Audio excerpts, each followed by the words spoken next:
KCBC മദ്യവിരുദ്ധ സമിതിയുടെ നേതൃത്വത്തിൽ കോതമംഗലത്ത് ലഹരിവിരുദ്ധ ഉപവാസം സംഘടിപ്പിച്ചു.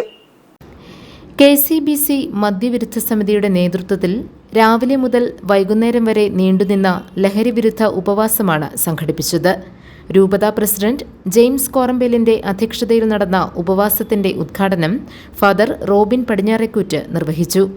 Father Antony Puthenkulam, Joy Padayattil, Sebastian Kochadivaram, Johny Kannadan, Mathews Niravath, Paul Kongadan, Sabu Kurisingal, Martin Keezhemadan, Jomon Jacob, Jomon Parackal, Saji Thekkekara, Jiju Varghese തുടങ്ങിയവർ പങ്കെടുത്തു.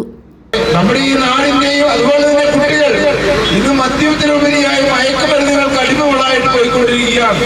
ഏതൊരു കോളേജിലും സ്കൂളുകളിലും ചെല്ലുമ്പോഴും അതിനെ നിയന്ത്രിക്കുവാൻ അധ്യാപകർക്കോ അതിന് വേണ്ട രീതിയിൽ നിയന്ത്രിക്കുവാൻ അധികാരികൾക്കോ സാധിക്കാത്ത അവസ്ഥയിലാണ് മയക്കുമരുന്നുകളുടെ ഉപയോഗം. ഈ മയക്കുമരുന്നുകളുടെ ലഹരി പദാർത്ഥങ്ങളുടെ ഉപയോഗം മൂലം മനുഷ്യന്റെ രാജ്യത്തുണ്ടായിരിക്കുന്ന നഷ്ടങ്ങളാണ് കൂടുതലുള്ളത്, ലാഭങ്ങളല്ല.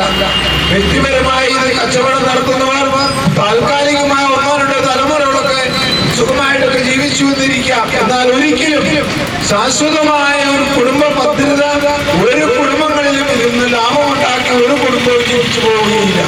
ഇത് അറിഞ്ഞുകൊണ്ട് തന്നെ നമ്മുടെ കുടുംബങ്ങളെ, നമ്മുടെ പാരമ്പര്യത്തെ നശിപ്പിക്കുന്ന പ്രവണതയിലേക്ക് വരിക.